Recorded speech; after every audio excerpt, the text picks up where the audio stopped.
میں جو ٹاپک ہے اس کے اندر ڈیفینیشنز آ جاتی ہیں، تعریفات آ جاتی ہیں، اور اس میں سب سے پہلے آ جاتا ہے بالغ، ایڈلٹ۔ بالغ سے مراد ایسا شخص جو کہ 18 سال کا ہو چکا ہو اور عورت ہونے کی صورت میں 16 سال کی ہو چکی ہو یا پھر سن بلوغت کو پہنچ چکی ہو، ٹھیک ہے۔ اس میں سب سے پہلے دیکھا جائے گا کوئی بھی شخص جو کہ مجرم ہو، اور بالغ اپلائی ہوگا مجرم کے لیے، مرڈر ہونے والے شخص کے لیے بھی نہیں اور گواہان کے لیے بھی نہیں۔ گواہان کے لیے اس نے اپنی ڈیفینیشن دے دی کہ 2 بالغ مسلمان مرد گواہان، لیکن جب ہم بالغ کا لفظ پڑھیں گے یہاں پہ ڈیفینیشن میں پڑھیں گے تو اس کا مطلب یہ ہوگا کہ مجرم کے لیے اس چیپٹر 16 اوفینسز اگینسٹ باڈی کے لیے جو آ رہا ہے، اس کے اندر بالغ سے مراد یہ ہوگا کہ وہ مجرم بالغ ہے کہ نہیں ہے۔ اگر وہ بالغ ہے تو اس کے اوپر قصاص کا اطلاق کیا جائے گا، لیکن اگر وہ بالغ نہیں ہے تو پھر وہ قصاص میں سے نکل کے تعزیرات پاکستان میں آ جائے گا، یعنی تعزیرات پاکستان کی دفعہ 302 کا ضمن نمبر 2 اپلائی ہو جائے گا، ٹھیک ہے۔ یہاں تک آپ کو سمجھ آ گئی؟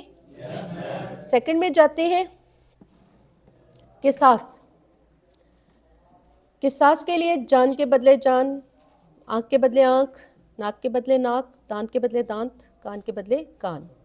اگر کوئی شخص جان لیتا ہے تو اس کی جان لے لی جائے، کوئی شخص آنکھ نکالتا ہے تو اس کی آنکھ نکال دی جائے، اگر کوئی شخص کسی کا ناک کاٹتا ہے تو اس کا ناک کاٹ دیا جائے، اگر کوئی کان کاٹتا ہے تو اس کا کان کاٹ دیا جائے، دانت توڑتا ہے تو اس کا دانت توڑ دیا جائے۔ یہ قصاص ہے، لیکن قصاص کو بھی امپلیمنٹ کرنے کے لیے قصاص کو ثابت کرنا پڑتا ہے۔ تعزیرات پاکستان کی دفعہ 304 کے اندر قانون شہادت کے آرٹیکل 17 کے تحت اس کو ثابت کرنا پڑتا ہے۔ ثابت کرنے کے لیے 2 کیٹیگریز آ جاتی ہیں۔ نمبر 1، مجرم خود کنفیس کر لے، ایک بالغ جرم کر لے، ٹھیک ہے۔ مثلا مجرم یہ کہتا ہے کہ ہاں میں نے اس شخص کو قتل کیا تو قصاص ثابت ہو جاتا ہے۔ نمبر 2، مجرم خود کنفیس نہیں کرتا تو پھر ہمیں 2 بالغ مسلمان مرد گواہان جو کہ چشم دید گواہان ہوں، جنہوں نے اپنی آنکھوں سے مرڈر ہوتے ہوئے دیکھا ہو، وہ گواہی دے اور تزکیۃ الشہود کے تقاضوں کو پورا کرتے ہوں۔ تزکیۃ الشہود سے مراد کیا ہے؟ تزکیۃ الشہود سے مراد یہ ہے کہ وہ صادق القول ہو، سچ بولنے والا ہو، نمبر 1۔ نمبر 2، گناہ کبیرہ اور صغیرہ سے اجتناب کرنے والا ہو، ٹھیک ہے۔ تو اس کی کریڈیبلٹی کو چیک کیا جائے گا، اس کے بعد اگر وہ اس کریڈیبلٹی پہ پورا اترے گا تو پھر شہادت دے گا تو پھر اس سے قصاص ثابت ہو جائے گا، ٹھیک ہے۔ میں نے سب سے پہلے کہا 2 بالغ مسلمان مرد گواہان، ہمارے پاس 2 بالغ مرد گواہان ہیں لیکن وہ مسلمان نہیں ہیں تو قصاص میں سے نکل جائیں گے، ٹھیک ہے۔ پھر دوسری چیز ہے 2 بالغ گواہان ہیں، مسلمان بھی ہیں لیکن وہ مرد نہیں ہیں، عورتیں ہیں، تو بھی قصاص میں سے نکل جائیں گے۔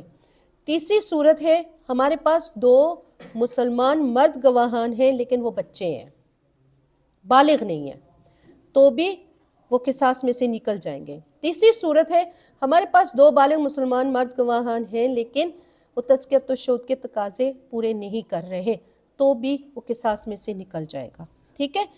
یہاں پہ آ گیا دوسری چیز جو آ گئی، قصاص کو ثابت کرنا۔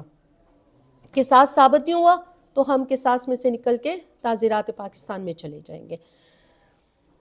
اب اس میں تیسری چیز، اگلی چیز جو ہے وہ ہے دیت۔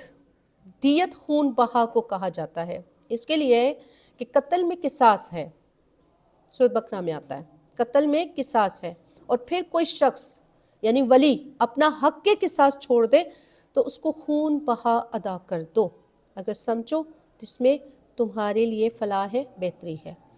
اب یہاں پہ کیا چیز آگی کہ قصاص کو چھوڑا جا سکتا ہے، قصاص کو چھوڑ کے دیت میں آ جائے گا، ٹھیک ہے۔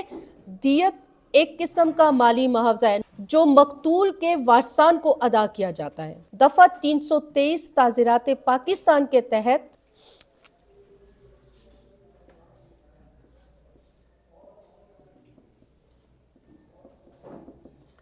دفعہ 323 کے تحت تعزیرات پاکستان کے تحت 30,630 گرام چاندی کے برابر ہر سال 1 جولائی کو جو معاوضہ مقرر کیا جاتا ہے اسے دیت کہا جاتا ہے.